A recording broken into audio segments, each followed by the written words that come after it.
I bid you welcome. I welcome you to my house. Welcome to my house. Welcome to my home. Hello Horror Hounds, another day, another Resident Evil movie, this time with the grand return to the director's chair of Paul W.S. Anderson. It's Resident Evil Afterlife, aka The Prison One. There's a kick-ass opening segment, very much like its own little music video, just looks gorgeous, sexy, stylish. Has it got anything to do with the rest of the movie? No, not really. Is it Paul W.S. Anderson saying, "I'm back, baby"? Yes, it absolutely is, and I'm on board for it. This slow motion zombie attack, then an insane top-down pullback from this intersection all the way up into space to get a bit of a voiceover, and then 4 years later, and then all the way back down from orbit. Down to that intersection again to see it now with the zombies shuffling around. Bravo. Then Alice with all her Alice clones busts into that underground Tokyo facility, armed with submachine guns, samurai swords, looking, may I say, fine. So you've got multiple Alices running around, gunplay, stupid slow motion shit jumping around, heads coming off. Then Wesker, the new villain of the series, setting off a neutron bomb in the middle of Tokyo as he flies away and everything goes all Akira. I mean, this is it. Alice gets nerfed and loses all of her T-virus powers. They kind of had to do that. She was so hyper-powered by the end of the last one, it would be impossible for anyone to stand against her. And so begins her search for Arcadia, which was seeded in the previous film, this infection-free place of sanctuary that they believe is up in Alaska. And this is the only tedious section of the movie. Her in the plane doing her video diaries, trying to hook back up with her friends, trying to find Arcadia.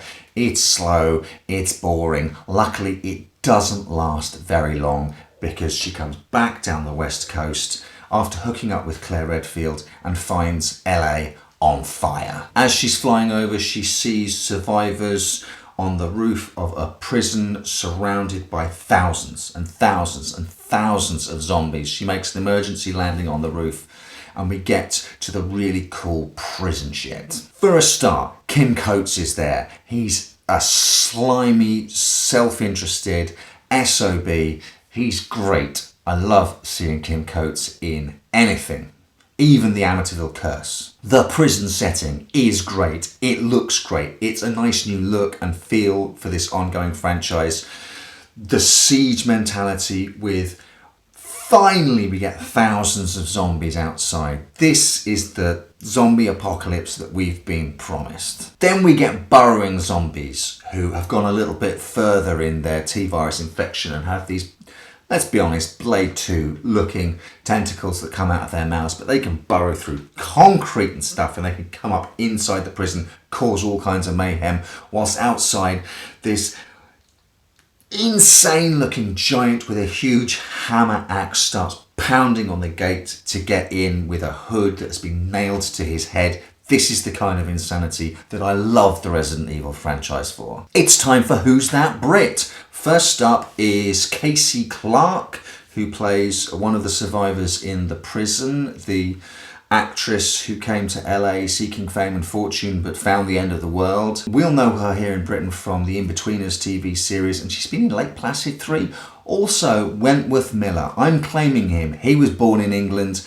He counts as a Who's That Brit. Wentworth Miller, of course, from Prison Break, and slyly nodding towards that breakout role by essentially again being in a prison.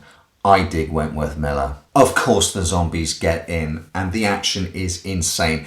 Is it a little bit OTT? Of course it is. This is a cheeseburger of a movie. What do you want? More pickles. That's what you want. More relish. And that's what you get.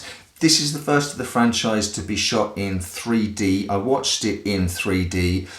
Forget all the throwing stuff at the camera nonsense. It really comes into its own in the scenes when we're at the top of the prison on the roof, looking down, teetering over the edge, jumping off the roof, John McClane style, with all the zombies tumbling afterwards. I get vertigo, and some of those shots gave me the heebie-jeebies. Then there's the fight with the big axe dude. Yeah, bring it. Metal. Let's have it. Get the soundtrack pumping. Let's have a ridiculous fight with a giant and a huge hammer axe. Yes! We find out that Arcadia is not a place but a ship, and of course the film ends there with the final showdown with Wesker, who is the perfect sort of self-regarding, preening, mutated villain that this film series needs. And honestly, Afterlife is so far my absolute favourite of the series. I don't think it will be topped. It's bonkers. It's exactly what these films need to be, and I love it.